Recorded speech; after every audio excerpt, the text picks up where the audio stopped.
Alors, bien, bonjour tout le monde. Merci beaucoup d'être là aujourd'hui, de prendre le temps de faire le point avec nous 8 jours après le 1er juillet sur la crise du logement. Les médias en ont beaucoup parlé ce printemps, étant donné la gravité de la crise, mais depuis le 1er juillet déjà, on en parle moins, alors que sur le terrain, il reste énormément de ménages qui n'ont toujours pas accès à un logement 8 jours plus tard, puis ça risque de prendre même plusieurs semaines, même qu'à Montréal, on me dit qu'il y a des gens du 1er juillet 2020 qui sont toujours hébergés là, par la Ville de Montréal parce qu'ils n'ont toujours pas de logement. Donc, on voulait faire le bilan avec vous de la situation. Alors, nos invités pour cet deuxième épisode du balado Nos voix pour des toits pour faire le bilan de la situation, nous avons Mme Véronique Laflamme, porte-parole du Front d'action populaire en réaménagement urbain, Mme Chantal Desfossés, directrice du Réseau québécois des OSBL d'habitation, M. Marco Monzon, directeur du comité logement Rive-Sud, Mme Marie-Claude Bégin, directrice de l'OMH de Sherbrooke, et M. Bertrand Loisel, directeur de l'OMH de Châteauguay. Je ne me suis pas nommé encore, donc je suis Martin Bécotte, directeur de la Fédération des OSBL d'habitation de la Montérégie et de l'Estrie, qui produit le balado Nos voix pour des toits. Donc, je commencerai avec nos invités du FRAPRU. Donc, je sais que vous avez fait un communiqué de presse le 1er juillet. Vous avez fait un bilan, un suivi très serré de la situation sur le terrain partout au Québec. Donc, est-ce que vous pouvez nous dire quel est l'état de la situation en ce moment au Québec suite au 1er juillet? Bien, on n'a pas les données à jour pour toutes les villes, mais au lendemain du 1er juillet, on dénombrait au moins 500 ménages locataires qui n'avaient pas pu signer de bail le 1er juillet et qui étaient accompagnés par un service d'aide d'urgence mis en place par les municipalités, généralement donc par les offices municipaux d'habitation, mais dans certains cas par les organismes communautaires aussi. Donc, ça excluait tous les locataires de ville où un service d'aide d'urgence n'a pas été mis en place et tous ceux et celles qui, à la dernière minute, se sont finalement revirés de bord et ont décidé de louer un logement trop cher, trop petit, de quitter leur milieu. D'ailleurs, quand on regarde les statistiques, il y a eu énormément de demandes d'aide auprès des services d'aide en place cette année. Et ça, c'est pour les endroits où les données sont compilées, là, mais on comptait, là, c'est un chiffre très, très conservateur, là, plus de 2200 demandes d'aide auprès des services d'aide en place, là où les données étaient compilées.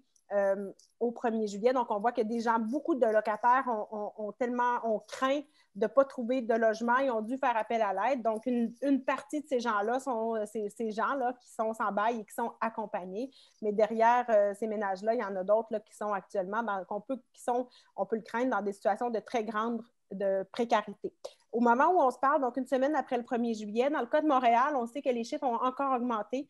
C'était 107 ménages locataires au 1er juillet. On est aujourd'hui à 173 ménages locataires qui sont accompagnés par le service d'aide de l'Office municipal d'habitation de Montréal. Donc, on voit comme l'an passé qu'il continue à avoir une augmentation des ménages locataires sans logement après le 1er juillet. On peut craindre que, comme l'an passé aussi, la période que ça prendra pour se reloger soit extrêmement longue. On sait que l'an passé, dans le cas de Montréal, ça a été en moyenne 2 mois. Et dans plusieurs autres villes, là, je suis certaine que les personnes qui sont ici aujourd'hui pourront en parler. Ça a doublé carrément l'année passée, la période là, d'hébergement temporaire. Donc, ça en dit long sur cette crise du logement dont on a parlé beaucoup dans les derniers mois. Il faut le rappeler, ce n'est que la pointe de l'iceberg, les locataires sans logement au 1er juillet. Une chance qu'on a une journée dite nationale des déménagements. Sans ça, ces gens-là risqueraient de tomber en itinérance, carrément, et qu'on n'en parle juste pas. Mais c'est quand même la pointe de l'iceberg de cette crise du logement là, qui réside non seulement en la rareté de logements locatifs un peu partout au Québec, mais aussi dans la cherté des logements disponibles. Et il faut le dire, cette année, parmi les les locataires sans logement au 1er juillet, il y en avait énormément, non seulement à Montréal, mais également à Drummondville, à Sherbrooke, à Trois-Rivières, à Saint-Hyacinthe, à Rimouski, il y en a eu à Longueuil, à Châteauguay, aussi à Laval, à Gatineau. Donc, vraiment, on voit qu'il y a eu un nombre important de ménages locataires sans logement à l'extérieur, là, par exemple, de la métropole. Donc, on voit que ça confirme ce qu'on dit depuis des mois, que la pénurie s'étend, que la crise du logement est vécue autant dans les grandes villes que dans les plus petits milieux Et c'est dans les petits milieux dont il faut aussi s'inquiéter parce que les locataires de plusieurs régions n'ont pas nécessairement le support offert dans certaines villes. Donc, de l'aide pour l'entreposage, de l'aide pour le déménagement, de l'hébergement temporaire. Et là, vraiment, on peut craindre que ces personnes-là viennent se retrouver à grossir les statistiques déjà inquiétantes de locataires, finalement, qui vivent des situations de mal-logement et qui consacrent une part beaucoup trop importante de leurs revenus pour se loger. Donc, la crise du logement ne se terminera pas le 1er juillet. À très court terme, c'est assez inquiétant de voir la difficulté des ménages locataires de se reloger, y compris à Montréal où le taux d'inoccupation générale était quand même important.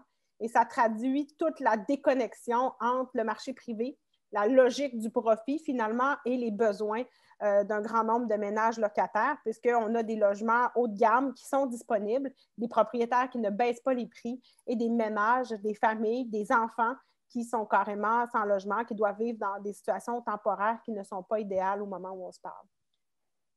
Ou des familles, des enfants qui doivent changer d'école ou de quartier ou même de ville là, parce qu'ils ne peuvent pas juste, puis ça a des impacts importants pour eux. Ce que les statistiques ne disent pas non plus, ne couvrent pas, c'est vraiment les personnes qui ont choisi des logements trop chers, trop petits, insalubres pour pouvoir se relocaliser. Eux, ils ne font pas partie des statistiques, mais ça a des impacts importants collectivement en termes économique, santé publique, éducation pour les jeunes. La principale mesure du gouvernement pour répondre à la crise du logement à court terme, en termes de mesures d'urgence, Mme Desfossés, est-ce que vous pouvez nous en parler? On parle des PSL. Donc, c'est quoi ça, les PSL dans le marché privé comme principale mesure? En fait, c'est une mesure qui vient contribuer à diminuer le loyer de la personne en subventionnant finalement le propriétaire dit privé. Alors, ce n'est pas une mesure qu'on encourage, en ce sens que de développer des PSL, bien, on continue d'entretenir la spéculation du marché privé. Et si on veut contribuer à agir sur l'effet de la spéculation, bien, ce qu'il faut, c'est agir sur l'offre et développer une offre de logements sociaux à l'abri donc de ce marché. Les logements sociaux, ben, se développent dans une logique de non-profit. Donc, c'est des organisations, c'est à but non lucratif, c'est issu d'initiatives citoyennes avec de l'aide, aussi l'aide de professionnels, l'aide de partenaires de la communauté. Et tout ça, c'est à but non lucratif et c'est des logements qui sont aussi abordables. Donc, la mesure des PSL, ben, c'est une chose. Ça peut être vu comme un plaster qui peut aider une famille à avoir un logement à un coût qui va lui être davantage abordable, mais c'est de l'argent étatique qui s'en va dans la poche de propriétaires privés. Et malgré ça, ils sont très peu utilisés, si je peux rajouter. Hein. Il y en a 1500 qui ont été annoncés au moment où on se parle. Je m'avancerais à dire qu'il y en a peut-être une cinquantaine qui ont été distribués. L'an passé, sur les 1800 annoncés, seulement 250 avaient été octroyés. Donc, on voit qu'il y a plusieurs propriétaires qui n'en veulent carrément pas et que ça ne permet pas là, à tous les locataires de se loger adéquatement non plus. C'est ça permet des annonces de plusieurs millions, mais dans les faits, l'argent reste dans les coffres de l'État parce que c'est inapplicable. Mais j'aimerais ça entendre les deux offices un petit peu plus tard sur l'application des PSL dans le marché privé, la réalité, le lien avec la gestion des mesures de la crise également. Mais avant, j'aimerais ça avoir le point de vue du directeur du comité logement, M. Marco Monzon, sur l'état de la situation sur la rive sud de Montréal, donc sur votre territoire, là, qui est l'agglo de Longueuil, la MRC-Roussillon principalement. Peut-être une petite mise en contexte. On parlait de la crise du logement puis tout ce qui est autour du 1er juillet, mais quand tu es un organisme qui reçoit les appels, nous, on reçoit les appels des ménages locataires qui sont un problème, c'est à longueur d'année. Tu sais, on l'a répété souvent, mais cette crise se vit à longueur d'année pour beaucoup de personnes. Et aussi, nous, on offre un service d'information aux locataires qui ont des problèmes. Donc, les locataires qui ont un problème avec le propriétaire ou qui ont toutes sortes de problèmes qui ont un lien avec le logement, ils peuvent nous appeler. Et dans la dernière année, nous, on a carrément doublé le nombre d'appels qu'on recevait. Carrément, là. Puis l'année précédente, c'était déjà une année record pour nous du nombre d'appels. Puis cette année, on a doublé le nombre d'appels. Ça a été Bon, au niveau de l'organisation, il a fallu s'ajuster pour pouvoir répondre à l'appel, mais ça parle énormément des besoins sur le terrain. Et non seulement on a reçu le double d'appels, mais chaque cas était plus complexe. Puis bon, on peut spéculer beaucoup pour les raisons, mais je pense que le taux d'inoccupation, la pandémie, toutes les mesures sanitaires, ça peut expliquer une partie, mais sur notre territoire, là, comme tu l'as dit, Martin, là, qui recouvre la MRC du Roussillon puis l'agglomération de Longueuil, on a ces statistiques-là qui nous disent. Là, pour ce qui a été mis en place pour répondre aux besoins des personnes qui, au 1er juillet, là, se retrouvaient sans logement, il y a eu quelque chose qui a été mis en place par la Ville de Longueuil pour accompagner les locataires de la Ville de Longueuil. Et aux dernières nouvelles, mais là, on n'a pas les statistiques à jour, mais aux dernières nouvelles, on avait 18 ménages qui avaient fait appel à cette ligne d'urgence. Dans le Roussillon, les dernières statistiques qu'on a eues, puis là, Bertrand pourra corroborer par la suite parce qu'il est au courant aussi de toutes ces démarches-là. On parle de 46 ménages qui ont fait des demandes. Mais là, ça soulève toute la question de est-ce que ces gens-là savent que, tantôt on parlait là, de la réponse, mais il y a des endroits où les locataires ne savent pas qu'il existe des ressources. C'est bon, c'est peut-être de moins en moins vrai parce que ça fait 2-3 ans maintenant qu'on parle d'une crise du logement et des problèmes, là, mais quand même, si les gens ne savent pas qu'il y a des ressources pour les aider, bien, ces gens-là passent sous le radar. Là. On va parler d'itinérance cachée. Là. Si les villes ne font pas la promotion des démarches ou de ce qu'ils font, si Québec ne fait pas la promotion, ne donne pas les moyens aux villes d'intervenir, bien, c'est plein de ménages. On parle de statistiques depuis tantôt, mais combien de personnes, on ne le sait pas. Tout simplement, on ne le sait pas, qui sont dans des problèmes. Là. Puis ça, quand je vous parle, nous, bon, quand je vous ai parlé qu'on a 18 appels ménages qui sont accompagnés par le service de Longueuil. On a 46 ménages qui sont accompagnés par les services de Roussillon.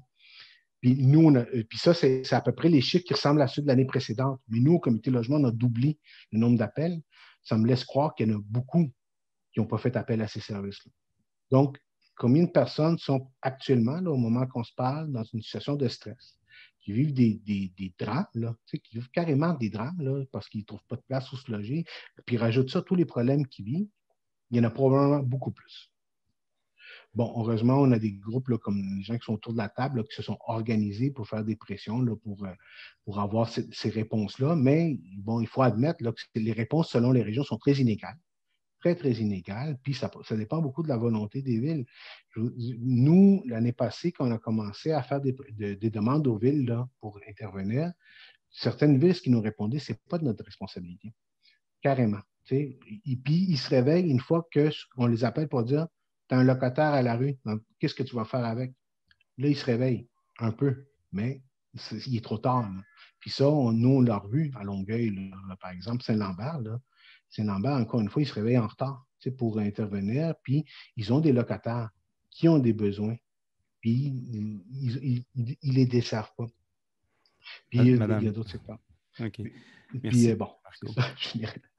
Madame Bégin, à Longueuil, à Sherbrooke, l'état de la situation suite au 1er juillet, je sais que vous êtes venu en aide à beaucoup de ménages. Là. Donc, quel portrait vous en faites? Dans un premier temps, j'aimerais souligner en fait l'excellent travail puis l'excellente collaboration en fait là, de tous les acteurs là, qui sont intervenus là, entourant la situation du 1er juillet. Là. Je parle de l'Association des locataires, les employés de la ville, tous ceux qui ont contribué à l'hébergement, la relocalisation temporaire là, des ménages à la rue, les employés de l'Office municipal, le projet Mon Appart aussi qui accompagne dans la recherche de logement. On a même la SPA aussi qui peut prendre en charge là, les animaux là, des ménages. Donc, c'est tous des gens qui travaillent ensemble et qui font là, une excellente équipe. Donc, je désirais là, d'abord le souligner. Cette année, je dirais, par rapport à l'année passée, le nombre de ménages à la rue a carrément doublé. À Sherbrooke, on parle de 70 ménages qui étaient à la rue. De ce nombre-là, là, une cinquantaine de ménages, en fait, a été hébergés temporairement à l'hôtel en attendant de pouvoir retrouver un logement. Là, on est plus dans la phase d'accompagner pour trouver des logements à ces personnes-là. De la cinquantaine là, de ménages, on considère environ 50 adultes, 50 enfants. On parle de personnes seules, de familles de différentes grandeurs aussi. Ce qui est particulier cette année comparativement aux années passées, c'est qu'on s'aperçoit que les ménages qui sont à la rue ont des revenus trop élevés pour entrer dans les barèmes PSL. Donc, si je prends la cinquantaine de ménages qui est hébergés présentement temporairement, seulement la moitié, dont 25 étaient admissibles en fait à un PSL d'urgence. Donc, c'est vu octroyer là, un PSL de la part de la Société d'habitation du Québec. Donc, vous comprendrez que j'ai une grande préoccupation pour les autres ménages qui n'ont pas accès à ce PSL-là, même si, comme on le soulignait tantôt, là, le PSL peut être une solution temporaire, mais pas une solution permanente là, à la situation qu'on vit présentement. Donc, c'est un peu le topo là, pour Sherbrooke. Une bonne nouvelle qui est arrivée dernièrement au niveau du conseil de ville, conseil municipal de la ville lundi soir passé. L'aide temporaire pour aider ces ménages-là, elle était pour une durée de 2 semaines jusqu'à la mi-juillet. Il a été voté là, lundi soir dernier d'extensionner en fait là, cette aide-là, ces mesures-là, là, au moins jusqu'au mois d'août prochain. Là, puis réévaluation si nécessaire également là, à compter du mois d'août, pour être certain là, qu'on puisse venir en aide là, aux ménages, en fait, puis qu'on ne laisse personne là, dans une situation indésirable. Donc, si je comprends bien, tous les ménages qui ne sont pas admissibles à un PSL n'auront pas d'aide de Québec pour se loger dans les prochaines semaines. Là. Est-ce que c'est un peu le même constat que vous faites à Châteauguay, M. Loisel, sur l'état de la situation, les ménages qui vous contactent, qui font appel à vous? Donc, je sais que l'année passée, vous gérez la ligne d'urgence de la MRC Roussillon, puis le portrait, c'était à peu près 80 ménages, plusieurs ménages qui étaient inadmissibles. Mais c'est qui le portrait un peu des personnes qui vous contactent là, suite pour le 1er juillet?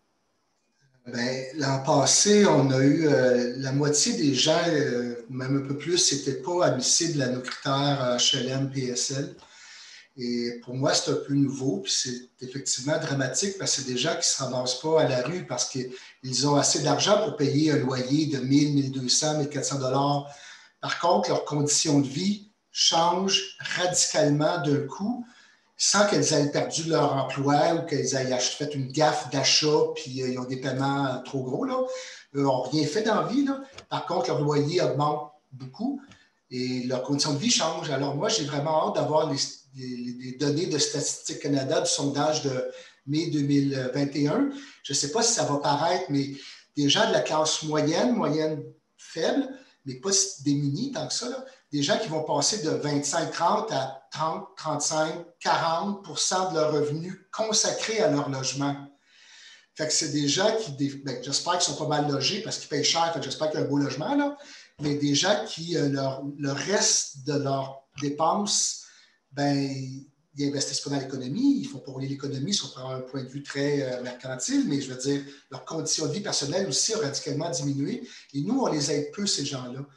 Cette année ou l'an passé, on leur donne des conseils, références aux organismes, on les encourage, etc. On les aide à la recherche d'emploi, mais ils n'ont pas de subvention, alors bonne chance. Quand il y a des cas humanitaires épouvantables, cette année, entre autres, la ministre, c'est bon, elle a ouvert au niveau des violences conjugales, fait que toutes les violences conjugales récentes qui étaient sur notre liste d'attente, on peut leur donner des PSL, ça ne leur donne pas plus de logements, mais accès à des subventions. Mais des gens qui ont des revenus quand même 45 000, 50 000 $ par année et sont dans la crise du logement. Fait que c'est ça qui est peut-être, même pour moi, un peu nouveau, mais socialement très nouveau. Ce n'est pas juste sur les gens sur l'aide sociale qui ont de la misère à se trouver un logement, mais un paquet de monde. On est comme ça à Châteauguay, comme Marie-Claude vient de dire.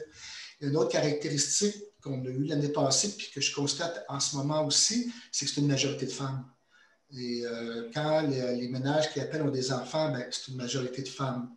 Alors, c'est encore un problème très, très genré pour toutes sortes de raisons. Là, vous les connaissez. Là, les maisons sont majoritairement non des hommes, pas toujours, mais majoritairement. Salaire moyen plus bas, etc. Plus victimes d'intimidation des proprios quand il y en a. Fait que c'est une majorité de femmes qui appellent. Vraiment une majorité de femmes, donc, et souvent avec les enfants. Fait que là, est-ce que c'est le constat que vous faites par tout le monde là, au niveau de la crise, que les principales victimes, c'est les femmes, les personnes racisées, les personnes âgées? Qu'est-ce que vous constatez sur le terrain par rapport à ça? Oui, Chantal. Au RQOH, on a mené un sondage. On est allé chercher, on voulait connaître l'état d'esprit de la population des Québécoises et des Québécois quant à la situation, quant à l'accès au logement. Est-ce que c'est un problème? pour qui et qui devrait jouer un rôle dans le dossier. Alors, 92% des Québécoises et des Québécois pensent que notre gouvernement devrait jouer un plus grand rôle et que l'accès à un logement est plus difficile pour les personnes qui comptent parmi les plus vulnérables. Alors, toutes ces personnes-là dont on parle sortent aussi au premier rang. On a donc des familles, des aînés, des personnes handicapées aussi, pour lesquelles la population elle est soucieuse, les personnes qui ont des problèmes de santé mentale aussi, pour qui un logement peut contribuer à être un rempart pour éviter de retourner à la rue. Alors, ce sondage-là nous traduit justement que ça touche finalement beaucoup plus de gens qu'avant. Puis Bertrand, quand tu le relates, c'est plus que l'affaire des personnes qui sont les moins bien nantis financièrement, mais le visage des personnes qui vivent de l'anxiété puis du stress par rapport à l'habitation a changé aussi et ça suscite, là, ça vient rejoindre davantage les gens, puis je le vois dans nos communications, dans les régions, il y a un appétit, un intérêt plus grand, aussi médiatique, là, d'en parler. Les voix s'élèvent. Il faut continuer d'intervenir aussi sur la place publique. Madame Laflamme. Pour répondre à la question, quand on regarde les statistiques, c'est clair, et là, ça va changer au prochain recensement, mais que les femmes sont toujours plus pauvres que les hommes. Donc, chez les femmes locataires, les écarts de revenus sont grands et effectivement, elles sont plus nombreuses à être mal logées. Au 1er juillet, malheureusement, c'est rare qu'on a des données genrées. Par contre, quand on regarde les ménages, notamment à Montréal, on sait que c'est beaucoup de familles monoparentales et de personnes seules. Donc, on ne peut pas dire qu'on a vu plus de femmes se retrouver en difficulté au 1er juillet. On peut s'en douter, par contre, quand on sait qu'elles sont surreprésentées parmi les locataires pauvres, donc et notamment les femmes chefs de famille monoparentales, qui sont beaucoup plus nombreuses. Et quand on voit que parmi les familles qui ont besoin d'aide, ce sont beaucoup de familles soit nombreuses, soit monoparentales, soit les deux. Effectivement, donc, qu'on peut se douter que les femmes sont surreprésentées, mais je dirais que ce qui est nouveau aussi, en plus des locataires à revenus pas si faibles que ça, qui sont touchés par l'explosion du coût des loyers puis qui ne réussissent pas à se trouver un logement.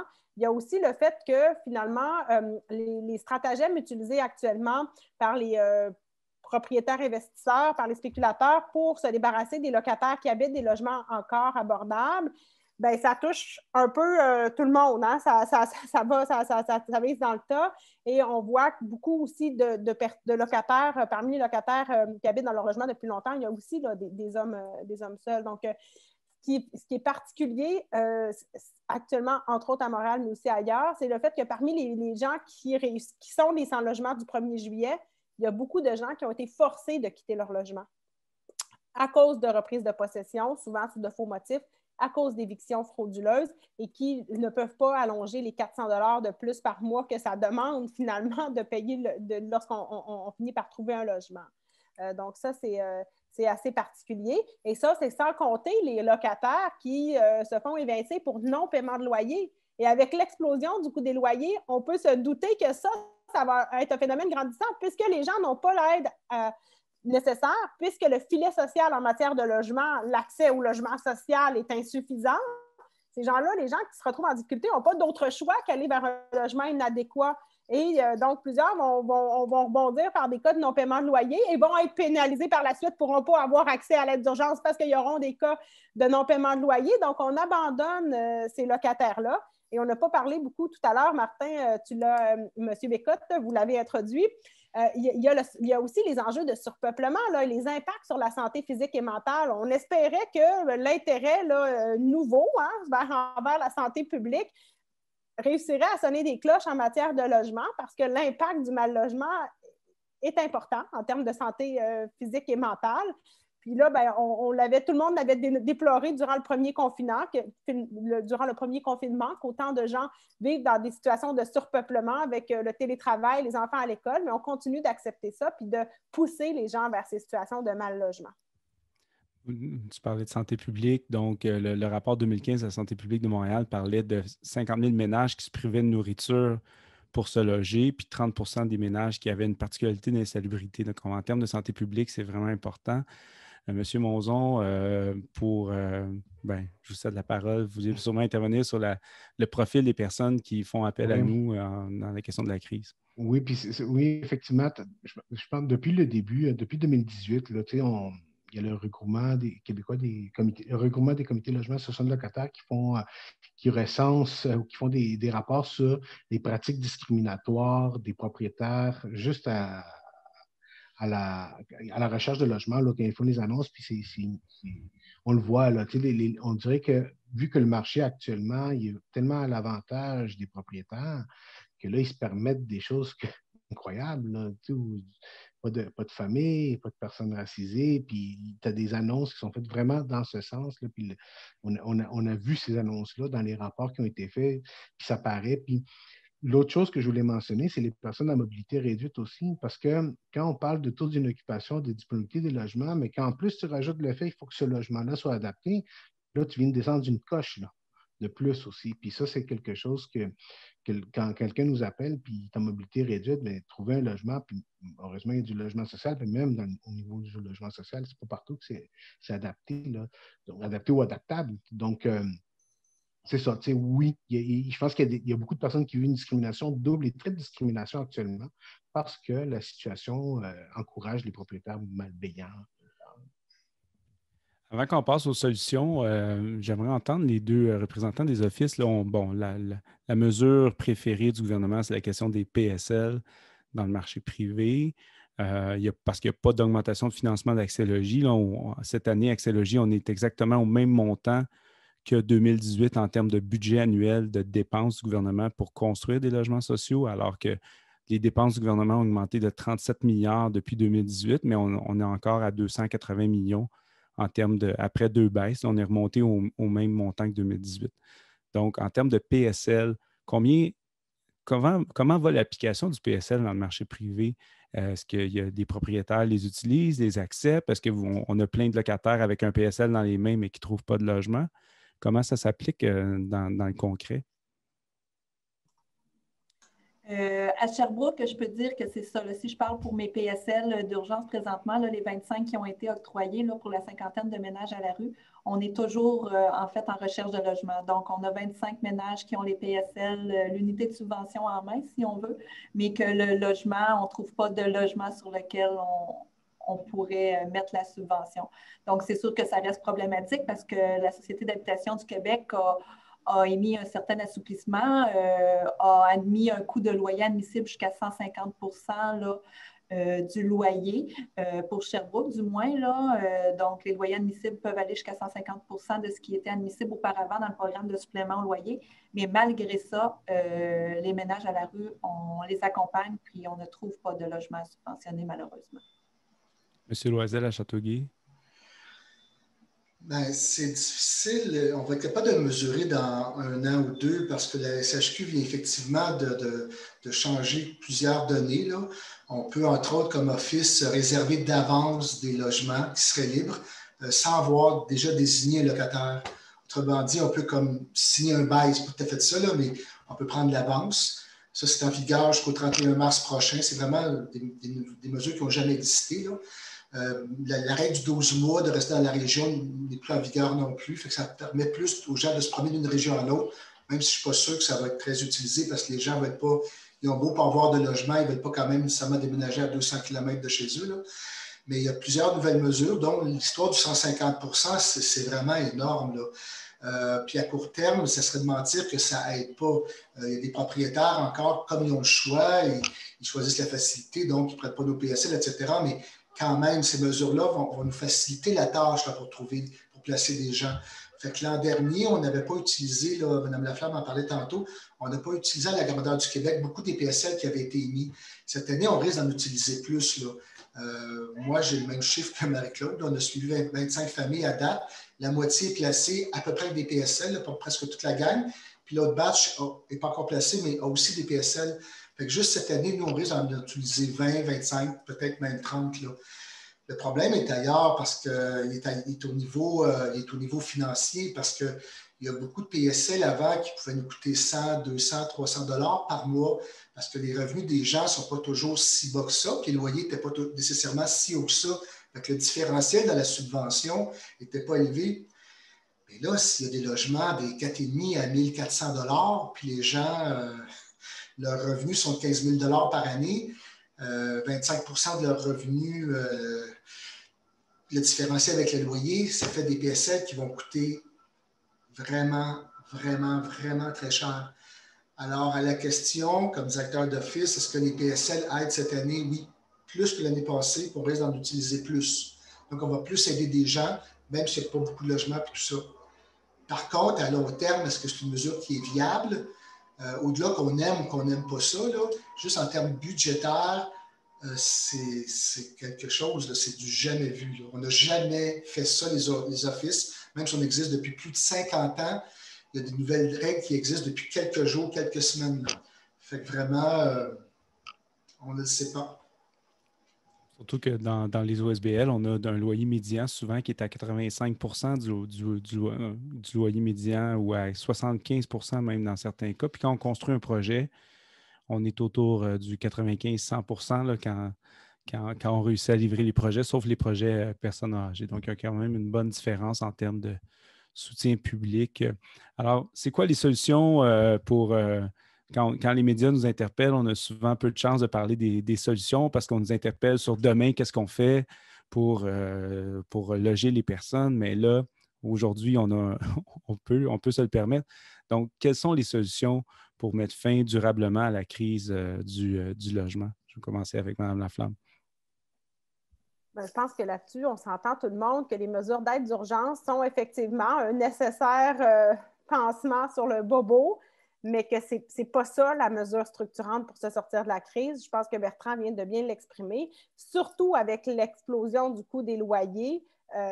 Les PSL d'urgence, ce n'est pas là-dessus qu'on peut compter pour reloger tout le monde année après année. Parce qu'on le sait bien que par le passé, les investissements dans l'aide privée, c'est souvent fait au détriment de l'aide au logement social. Hein? Les années où on a ajouté des suppléments loyers privés là, réguliers, c'est les années où on a coupé aussi dans Axélogie.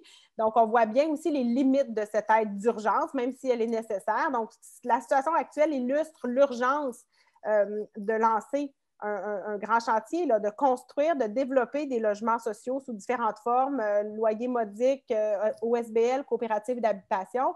Et souvent, les médias, quand on en parle, disent « Oui, mais là, ça ne se fera pas tout de suite, fait que ça ne réglera pas le problème. C'est quoi la solution maintenant? » Malheureusement, il faut rappeler que c'est ça la solution pour qu'on réussisse à se sortir de la situation actuelle. Donc, l'aide d'urgence, on le voit, même si ça peut être une réponse immédiate, ne permet même pas là, de répondre aux besoins de tout le monde pour des raisons d'accessibilité, mais aussi parce que certains propriétaires ne veulent pas carrément les utiliser et que dans d'autres cas, il y a une pénurie carrément des logements dont ont besoin ces locataires-là, là, notamment les grandes familles. Donc, il faut et nous, ce qu'on demande, c'est des investissements supplémentaires immédiats dans Axélogie. Je dirais que c'est assez nouveau que au lendemain, qu'après un budget, les villes, entre autres, continuent à être aussi combatives pour demander des investissements au gouvernement. Et c'est ce qu'on voit actuellement. On a vu dans les derniers jours, même le maire de Saint-Donat, dans les Laurentides, demander des investissements dans le logement social. On a entendu la ville de Sherbrooke demander des investissements pour débloquer un projet.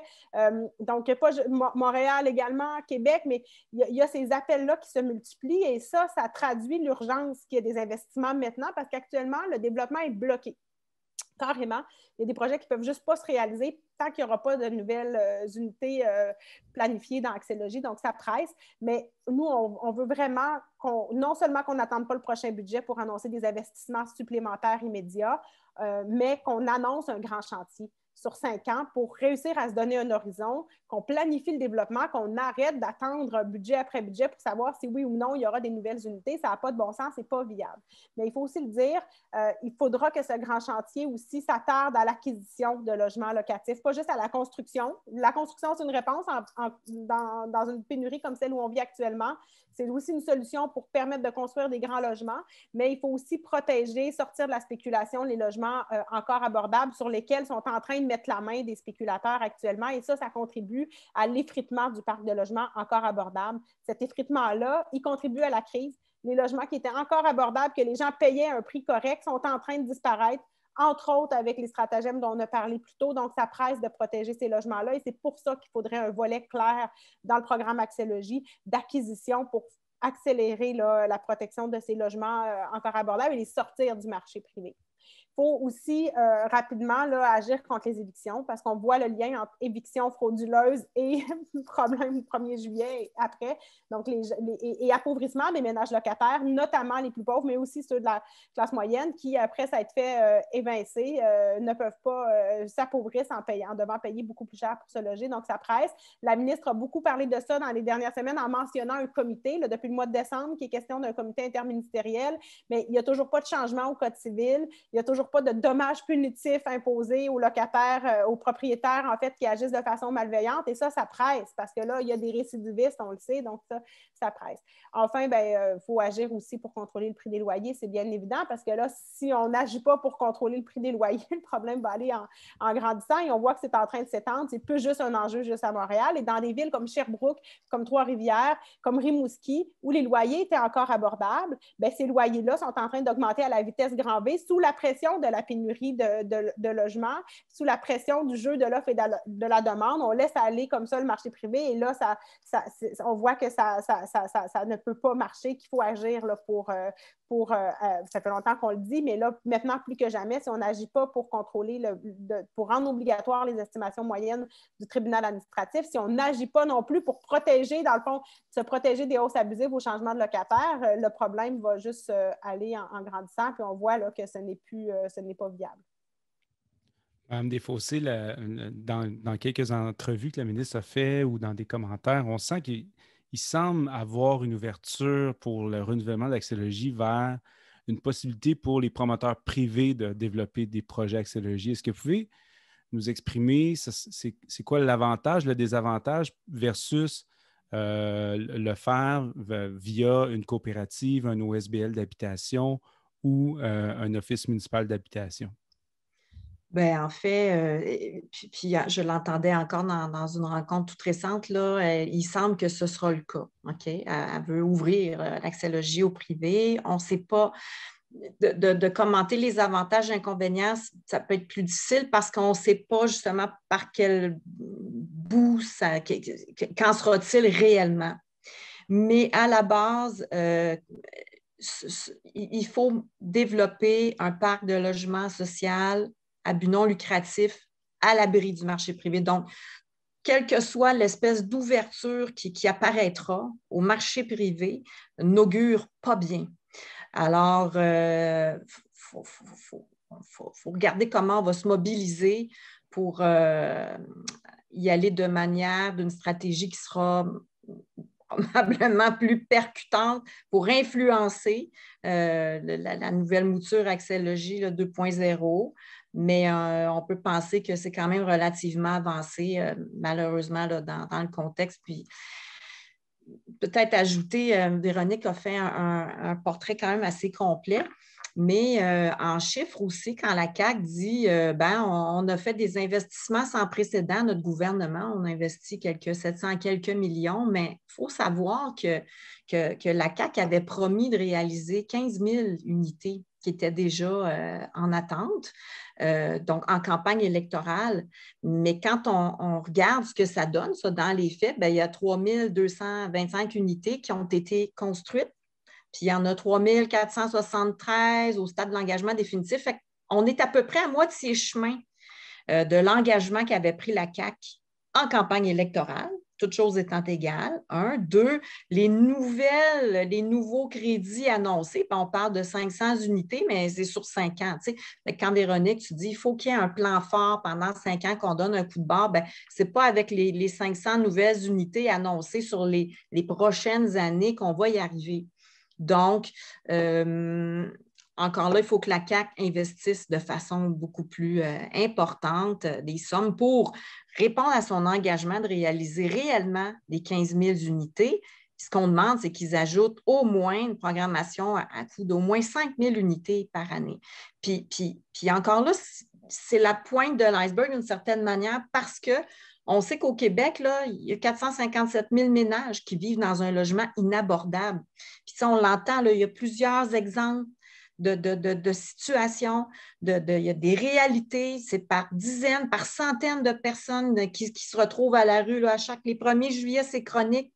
Sortons-nous de ça, puis que le gouvernement investisse de façon beaucoup plus costaude pour s'attaquer à l'offre, justement, puis de mettre à l'abri des logements sociaux. C'est une mesure qui est pérenne aussi, qui vient contribuer qui va protéger, dans le fond, ce parc immobilier et les locataires aussi qui profitent de milieux de vie sécuritaires, de qualité, abordables et d'un réseau aussi, dans des milieux, dans des OSBL d'habitation, des coopératives ou les HLM, c'est des milieux de vie où il y a de l'intervention communautaire.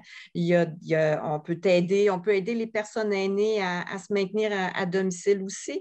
On parlait tantôt de logements adaptés aussi pour des personnes handicapées, etc. Donc, il y a une énorme valeur ajoutée en misant là, sur le développement de logements sociaux. Nous, on peut donner l'exemple. On a des membres des OSBL d'habitation qui existent depuis 40 ans. Ils n'ont plus de soutien de l'État depuis longtemps, mais les logements sont toujours sans but lucratif, puis sont en bas de 80 % du loyer médian maintenant, même s'il n'y a pas d'aide, il n'y a pas de PSL aux locataires. Donc, juste parce qu'ils sont sans but lucratif. Puis si on ouvre la porte au marché privé, après le 35 ans ou après le 10 ans, comme au fédéral, on peut s'attendre à ce qu'au contraire, ça ajoute à la spéculation puis à la pénurie puis à la crise du logement. Pour finir, j'aimerais ça vous entendre parce que nous, on est un peu convaincus qu'il faut investir massivement dans la construction de logements, mais ce serait quoi vos arguments pour convaincre la population puis finalement convaincre le gouvernement et les électeurs qu'il faut investir massivement dans la construction de logements sociaux et collectifs?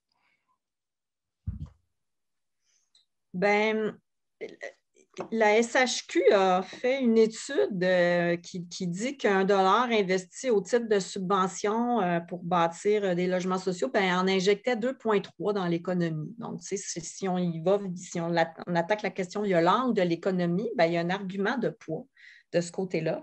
Et que, moi, j'ai déjà entendu notre premier ministre dire que la construction pouvait contribuer à la relance économique aussi. Je pense que ça, c'est en plus de tous les éléments entourant l'aspect social. Mais je pense qu'on a un argument économique qu'on peut faire valoir. Monsieur Monzon.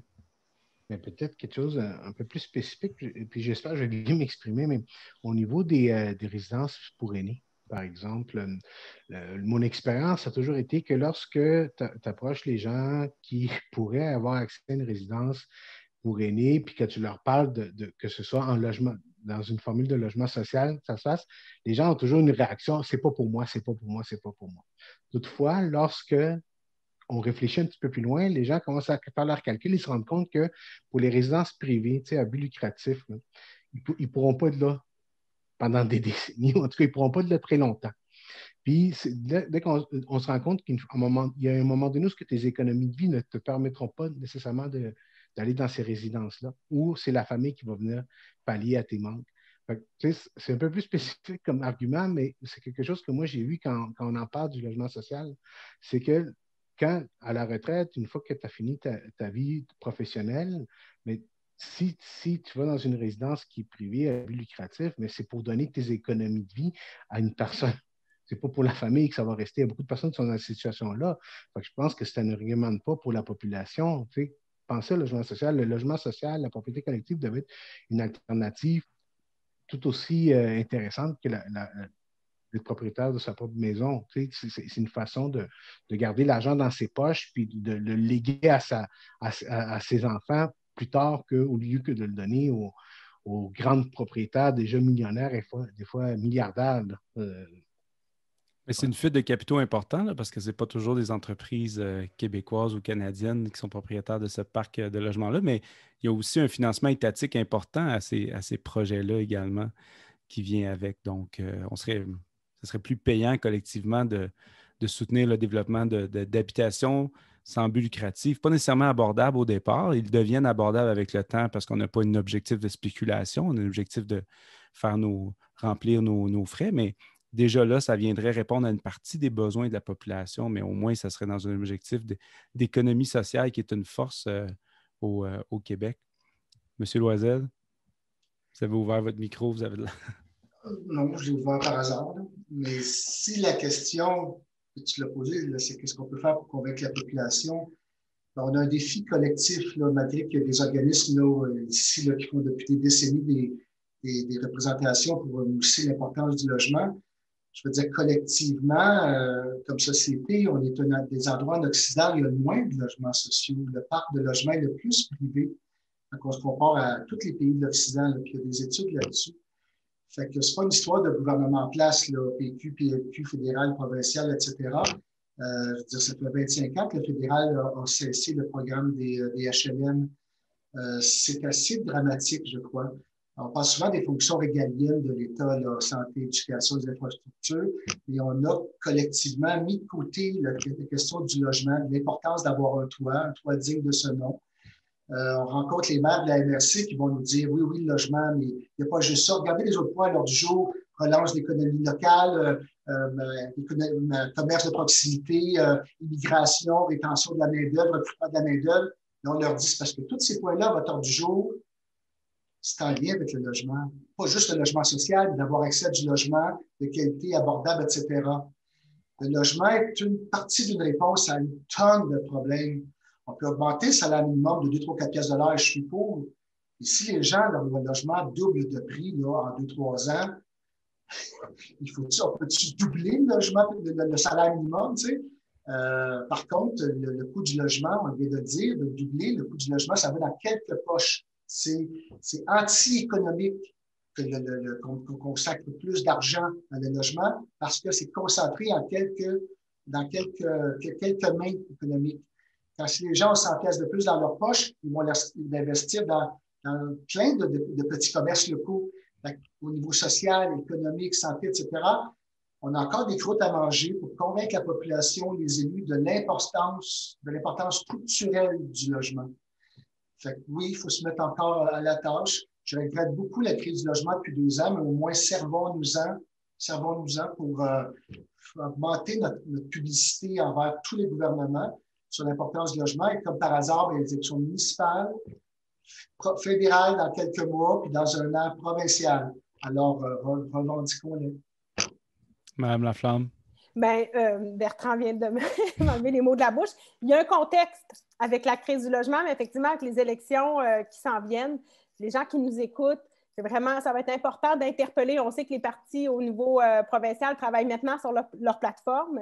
Il y a une campagne pan-canadienne Voter logement qui reprend des revendications ambitieuses pour du logement social hors marché privé. Ça fait longtemps que ça n'avait pas été fait. Il y a 300 000 logements sociaux hors marché privé qui sont revendiqués par cette campagne, là, Voter logement, c'est pas rien. Pendant des années, on entendait parler du côté du reste du Canada seulement de logements abordables, et on sait que le logement abordable construit par le marché privé, il n'est pas abordable, il va l'être de moins en moins. Alors, ça, c'est une avancée. Et ce que je voudrais mentionner pour conclure sur une note positive, c'est que du côté fédéral, même si la stratégie fédérale sur le logement était décevante, beaucoup, hein, on attendait le grand retour du fédéral en matière de logement pour compenser les effets dramatiques de son retrait qui nous a privés au Québec de 80 000 logements sociaux. Malheureusement, Ottawa s'est tourné principalement sur le privé, puis s'est tourné vers des prêts, mais l'automne passé, son initiative de création rapide de logements, ça, c'était un retour vers le logement social. Un peu tardif, mais on voit que les pressions ont comme porté fruit. Là, il y a une deuxième phase. C'est toujours pas des investissements récurrents. Ça ne s'adresse pas à tout le monde, mais c'est quand même une avancée. Ce qui nous montre qu'on peut faire des gains malgré le contexte. Et quand on regarde ce qui se construit dans les dernières années sur le marché privé, notamment dans la communauté métropolitaine de Montréal, la CMM a fait le calcul depuis 2017. Sur tous les logements locatifs construits, 7 % étaient du logement social hors marché privé. J'ai fait le calcul récemment pour le Québec, 5 %. à l'échelle de la province. Donc, on voit qu'on est en train de reculer alors qu'on n'arrête pas de répéter qu'il faudrait que ce pourcentage-là, beaucoup trop faible de logements sociaux, augmente. Tout le monde a parlé de Vienne, là, où 60% des logements sont hors marché privé, où ça permet à tout le monde d'y avoir accès. Et là, on disait toujours que 10-11% c'était pas assez. On voit qu'on est en train de reculer au lieu d'avancer. Donc, ça, c'est le nœud du problème. Et le grand chantier, on pense qu'il doit être lancé par Québec, mais que pour y arriver, tous les paliers vont avoir un rôle à jouer. Actuellement, malheureusement, Québec utilise l'argent du fédéral, pas pour en faire plus, mais pour se rembourser pour des annonces déjà faites. Alors que quand on espérait que des investissements supplémentaires de la part d'Ottawa permettraient d'en ajouter. Alors, il faut continuer à se mobiliser. Puis, on pense que dans les derniers mois, on a vu parfois des appuis insolites se manifester en faveur du développement du logement social. Effectivement, souvent du milieu économique, parce qu'on voit que les arguments économiques peuvent peut-être trouver une oreille attentive dans certains milieux. Donc, nous, on pense qu'on peut faire des gains, mais il faut vraiment continuer à porter ce message-là puis à demander un grand chantier et surtout des investissements supplémentaires immédiats de la part de Québec. D'autant plus que les finances publiques vont bien là, du côté de Québec, malgré le contexte. Hein? Je suis sûre que Martin pourrait nous le rappeler, mais il y a des choix, des choix budgétaires qui se font.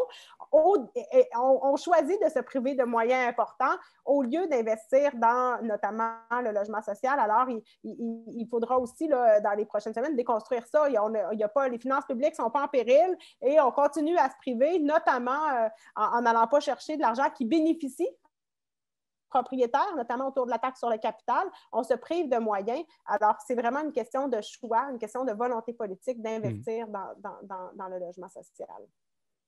Surtout que les décisions du fédéral dans les 15 dernières années ont beaucoup nourri la bulle spéculative. Les programmes qui viennent en aide, l'aide aux propriétaires pour développer, pour financer, avec les garanties hypothécaires, avec le rachat massif de pertes d'hypothèques en 2008 là, par le gouvernement fédéral. C'est 114 milliards qui sont venus donner en aide là, aux banques après la crise de 2008. C'est beaucoup moins que la stratégie nationale sur le logement qui est de 11 milliards sur les 10 prochaines années. Je pourrais conclure avec un exemple super concret sur notre territoire dans Vaudreuil. On va construire un hôpital dans Vaudreuil-Soulanges. On était en rencontre avec les partenaires de Vaudreuil-Soulanges il y a quelques semaines pour le balado.